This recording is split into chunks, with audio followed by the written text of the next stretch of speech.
वो तो किसे पहुंचाएगा, शेयर करिए। बारिश का सीजन चालू है। मुंबई से लेकर बेंगलुरु, दिल्ली, लखनऊ, चेन्नई, हर इंडियन शहर आपको नर्क का ट्रेलर लगता है। आप सोचते हैं कि बारिश आपके दिल के तार छेड़ेगी, मगर वो पूरे सिस्टम को ही तार तार कर देती है। आप सोचते हैं कि इस बारिश में जैम से जैम भिड़ाएंगे, मगर टीवी पर आई एंकर ये बता रही है कि आधे घंटे की बारिश में पूरे शहर में जाम लग गया है। तूफान जो 150 किलोमीटर की रफ्तार से खड़ा होना बोलना मुश्किल हो रहा है। कच्ची बस्तियां नालियों के पानी में डूबकर वेनिस की गरीब कुरूप बहन लगने लगती है। 2 दिन बारिश ना आए तो आप ऊपर वाले से बारिश की दुआ मांगते हो, और फिर 2 घंटे लगातार बारिश हो जाए तो अपने शहर का हाल देखकर अपनी ही बारिश की दुआ के लिए ऊपर वाले से माफी भी मांगते हो कि गजब बेइज्जती है, भगवान वापस करो बारिश। हर बारिश में हर शहर का यही हाल होता है। हर साल वही तस्वीरें हम बार बार टीवी पर देखते हैं, मगर फिर भी हालात नहीं बदलते। क्यों नहीं बदलते? क्या कभी इसके बारे में सोचा है आपने? आइए मैं आपको बताता हूं।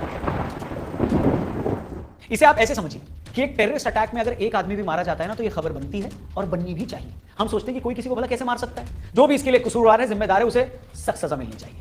अब आप सोचिए 1953 से 2017 तक 64 सालों में इंडिया में सिर्फ बाढ़ से 1 लाख से ज्यादा लोग मारे गए। हर साल बाढ़ से मरने वाला दुनिया का हर 5वां आदमी भारत का होता है, मगर हालात सुधरने के बजाय और ज्यादा खराब हो रहे हैं। पहले नदी किनारे शहरों में बाढ़ देखी जाती थी, अब मेट्रो सिटीज में बाढ़ आना कॉमन हो गया है। 2015 में चेन्नई में बाढ़ आई, 14 में श्रीनगर में और 13 में मुंबई और चेन्नई में। मुंबई तो हर साल की बारिश में डूब जाती है। क्यों देश की आर्थिक राजधानी हर साल इतनी बेचारी लगती है? बताइए आप मुंबई वाले देख रहे हैं क्या? कमेंट करिएगा। क्यों हर साल बारिश के 4 महीनों में मुंबई डूब जाती है? इसके मौसमी फैक्टर्स तो हैं ही, मगर इससे भी बड़ा फैक्टर है करप्शन का। जिन खाली जगहों पर पहले बारिश का पानी जाता था, वहां नेताओं ने अवैध कब्जे करवा दिए। ड्रेनेज सिस्टम सुधारने के लिए करोड़ों का बजट रखा जाता है, मगर ड्रेनेज का काम ऐसे प्राइवेट ठेकेदारों को दिया जाता है जिनसे नेताओं की सेटिंग होती है, जिनके पास न तो ड्रेनेज के मॉडर्न इक्विपमेंट्स होते हैं, न ही प्रोफेशनल ट्रेनिंग। शहर में जहां जहां जंगल हुआ करते थे, वहां अवैध कॉलोनियां बन गई हैं। नदियों में पानी ओवरफ्लो करके जाए भी तो किधर जाए? मीठी नदी अब गंदे नाले में कन्वर्ट हो गई है। उसके आसपास इतना एंक्रोचमेंट हो गया है कि वो नदी से नाला हो गई है। जैसे ही थोड़ी ज्यादा बारिश होती है तो उसमें बाढ़ आ जाती है और आसपास के इलाके डूब जाते हैं।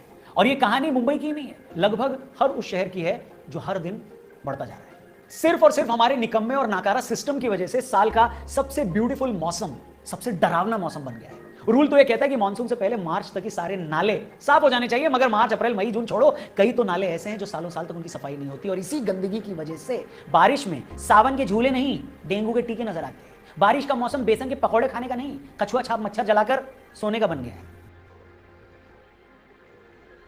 अच्छा, एक टाइम था जब हम लोग अक्टूबर और नवंबर को साल का बेस्ट टाइम माना करते थे। कहते थे यार इस टाइम बहुत प्लेजेंट मौसम होता है, मगर पिछले कुछ सालों से पराली के धुएं और बाकी पोल्यूशन ने साल का सबसे खराब मौसम बना दिया अक्टूबर और नवंबर। जिस मौसम में कायदे से बच्चे पूरा दिन बाहर खेल सकते हैं, उसी मौसम में डॉक्टर सब सलाह देते हैं कि बच्चे को घर में ही रखो, बुजुर्गों को भी बाहर मत जाने दे। मतलब गर्मियों में इतनी गर्मी पड़ती है कि बंदा शाम से पहले बाहर निकलने की हिम्मत नहीं करता। सर्दियों में ठंड ज्यादा होती है। ले देकर अक्टूबर और नवंबर सबसे अच्छे महीने थे, मगर वो भी हमने अपनी बेवकूफी से खराब कर दिए। दुनिया के 10 सबसे पोल्यूटेड शहरों में 6 भारत के ही आखिर किसको नहीं पता है कि पराली का धुआं कैसे फैलता है, उसे रोकने के लिए क्या क्या किया जा सकता है? मगर एक पॉलिटिशियन में हिम्मत नहीं है कि इसके खिलाफ कोई एक्शन ले सके। ना उन्हें इसकी जरूरत लगती है कि जल्द से जल्द इसका कोई सोल्यूशन निकालें। संसद और विधानसभाओं में अपनी तनख्वाह बढ़ानी हो तो हमारे एमपी और एमएलए सारे आपसी कलेश भुलाकर कुछ ही मिनटों में ऐसे रेजोल्यूशन पास करवा देते, फटक से, ऐसे यूं। मगर इसी धुएं और पोल्यूशन से लोगों की 10-10 साल की एवरेज लाइफ कम हो रही है, और किसी नेता को इसकी फिक्र ही नहीं है। कोई इसकी अर्जेंसी समझने को तैयार ही नहीं है। पिछले 10 सालों से ये लोग ये तय नहीं कर पाए हैं कि इस पराली के धुएं का, इस पोल्यूशन का सोल्यूशन क्या है।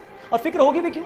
भैया सारे बड़े और पैसे वाले लोगों के अपने घर में तो एयर प्यूरिफायर्स लगे होते हैं। बच्चे वैसे भी इनके पढ़ने बाहर गए हुए हैं, और आम आदमी को इससे क्या परेशानी हो रही है, इससे इनको घंटा भर नहीं पड़ता। आपको पता है इन सारी